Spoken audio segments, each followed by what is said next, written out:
Greetings. My name is Kirkland McIntosh, and this is my case study presentation on training dilemma at Hardee's. This is done in presentation for the module Learning Development and Executive Coaching.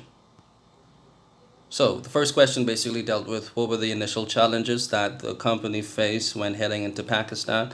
So, one of the initial challenges that the company actually faced was that they were entering a fast food market that was already dominated by KFC and McDonald's, big time juggernauts in the fast food market who had been in Pakistan 10 to 11 years prior to Hardee's coming there. So even though Hardee's acquired or merged with one of the other companies, MDS, that help with other products and services, it still was hard to penetrate the fast food market because these two had already been within the country prior to it. So also there was rapid employee turnover, there was insufficient staff, there was also the pay structure. A lot of the trainees were really worried about the tip system, and then also the parent company employees were basically absent. So you had where the new, quote unquote, the newborn offspring basically learning on its own without any person from the parent company being there to basically garner, train, and help facilitate the culture of the company within Pakistan. So the second question, basically, what did top management basically do to curb these issues? Of course, they had contact with MDS Food Services Limited that basically offered services in automobile, in outsourcing of their fast food products, and also they had training initiatives to basically help trainees come to know what was Hardee's objectives, also help with socialization and also orientation of SOPs. And then you have the training of top managers. They sent these three managers that they hired into Dubai for 3 months where they learned clerical and managerial posts. So the third question basically dealt with what was it appropriate for how they set out for trying to attract crew and managerial staff. I thought it was appropriate in some instances, but I didn't think it was enough.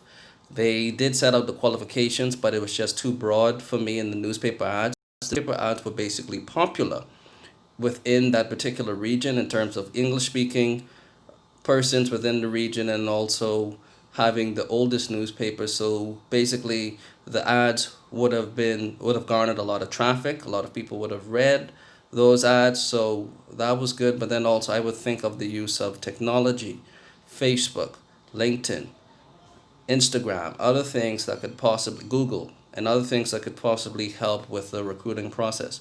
The jobs wasn't really specified, so you might have people who applied for a certain position, but they might have got situated in another position. So to me, it just was very vague in terms of their qualifications and the job listings that they had. And then there was no competencies given. They only said that they should have had a master's degree for managerial positions, and then for crew positions, 10 years of education. It just wasn't enough for me.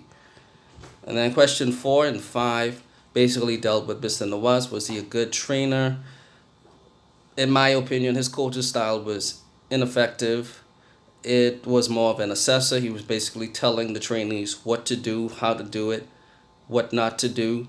And I thought that wasn't the best approach for the trainees, giving PowerPoint presentations, handouts, the basic usual way of training. He possibly had a possible lack of experience training and lack of knowledge of the culture, because a lot of the trainees felt that the training experience was basically boring. And then his managerial experience with KFC, I kind of figured that he might have brought the culture of KFC into Hardee's, and it just didn't work. It was obvious that he was mimicking what was done in Dubai, what the company did in Dubai, to the experience that he brought with the trainees that he had acquired. So question 5, there were some benefits of the training. Did the training really reach its objectives? In some, to a small degree, it did. They had food superlatives and air conditioned room, but there was a lack of motivation. there wasn't really a discussion of the employees' needs. Basically, the employees were basically told of how they fit the company's vision, and not really how or how to fulfill the company's vision, and not really how what role they play, what part they can play, and not only setting goals for themselves, but also ways in which they can grow in the company, and how they can also help the company grow in itself, as well as they help themselves to grow.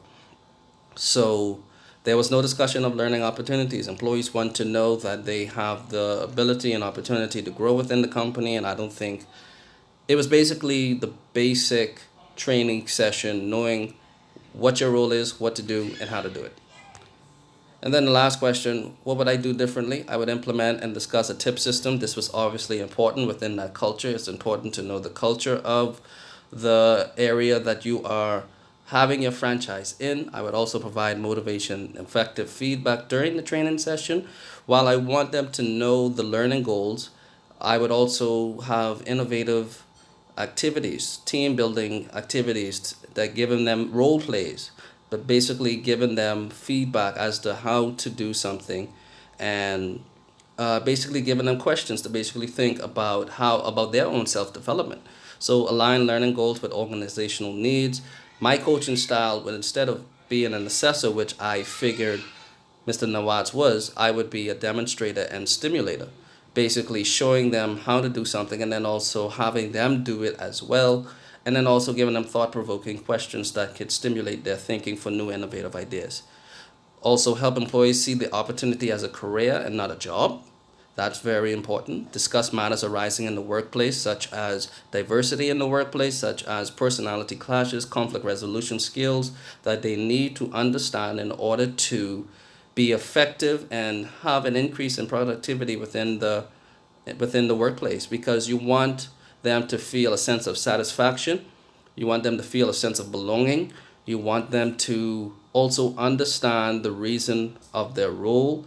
And so I think that was important for as a trainer to be able to implement that as well. And then also develop a standardized training manual. Mr. Nawat used different training manuals from different multinational and national companies that probably was mixed up in some ways and wasn't fitting the context of the specific Hardee franchise. So I would first of all do more research and try to develop a standardized training manual that would be interactive and stimulate the thinking of my trainees. And that's the end of my presentation. Thank you.